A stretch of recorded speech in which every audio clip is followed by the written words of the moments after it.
Igbo-Ukwu community in Agwata Council area of Anambra State, renowned for its historical and cultural significance in Igbo land, is taking a major step towards reaffirming its status as a cradle of Igbo civilization with the public presentation and launch of the book Igbo-Ukwu, the Igbo Cradle.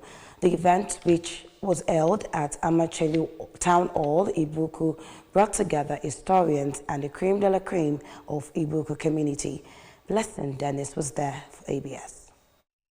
The book, authored by Dr. Akolisa Obikwelu, explores Enugu-Ukwu's prominence in Igbo history, particularly the archaeological discoveries dating back to 9th century, the ancient Igbo-Ukwu bronze, intricate pottery, and other relics, globally acclaimed as evidence of highly advanced civilization. In his welcome address, the chairman of Igbo-Ukwu History Project, Chief Eric Nwobi, as a groundbreaking masterpiece that shed new light on the origins of Igbo people, emphasizing that the book is both testament to the rich heritage of Ndi Igbo and a tribute to the resilience and ingenuity of their ancestors. Igbo-Ukwu, the cradle of the Igbos.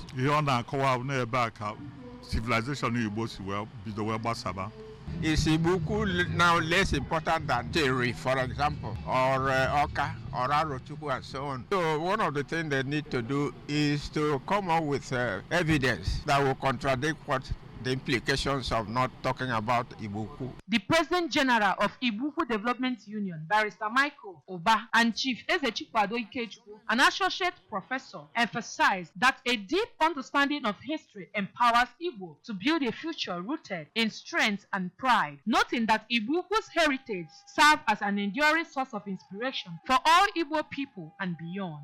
This one is coming from Igbo. Igbo-Ukwu was originally called Igbo from ages past.